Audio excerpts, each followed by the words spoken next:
brought to you by Palvi Agrico. आता शेतीसाठी जे काही लागणार ते घरपोच मिळणार, तेही मोबाईलच्या एका क्लिकवर। बीजेपीचे लोक ते सुद्धा महाराष्ट्रातले हे जे काही ट्रोल आणि या लोकांना पैसे देऊन उगाचच या विषयाला दुसरीकडे नेण्याचा प्रयत्न करतात, पण आम्ही काय जाऊन कुठल्या नेत्याचे पाय धरणार नाही असे थर्ड क्लास 10 पैशाच्या लोकांसाठी कुठेतरी बीजेपी पण या कॉन्स्पिरसी मध्ये इन्व्हॉल्ड आहे का असे प्रश्न त्या ठिकाणी निर्माण होऊ शकतो। पण काही लोक आणि खास करून बीजेपीचे लोक ते सुद्धा महाराष्ट्रातले हे जे काही ट्रोल आणि या लोकांना पैसे देऊन उगाचच या विषयाला दुसरीकडे नेण्याचा प्रयत्न करतात, त्यांना सुद्धा तुम्ही सांगावं, त्यांचे कान त्या ठिकाणी धरावे।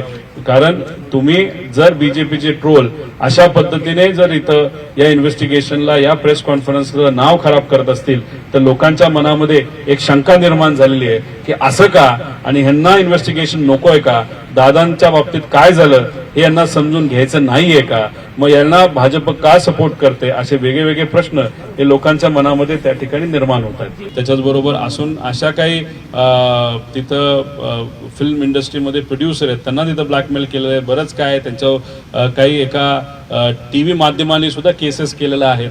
असे 10 पैशावाले ट्रोलला पैसे देऊन जर बीजेपी तिथं मदत करत असेल तर आम्ही या मीडियाच्या माध्यमातून सांगितलेलं आहे, पण आम्ही काय जाऊन कुठल्या नेत्याचे पाय धरणार नाही असे थर्ड क्लास 10 पैशाच्या लोकांसाठी। त्यांना जर काय करायचं असेल तर करा, पण त्यांनी जर केलं नाही, त्यांनी असंच कंटिन्यू राहिलं तर मग कुठेतरी बीजेपी पण या कॉन्स्पिरसी मध्ये इन्व्हॉल्ड आहे का असाही प्रश्न त्या ठिकाणी निर्माण होऊ शकतो।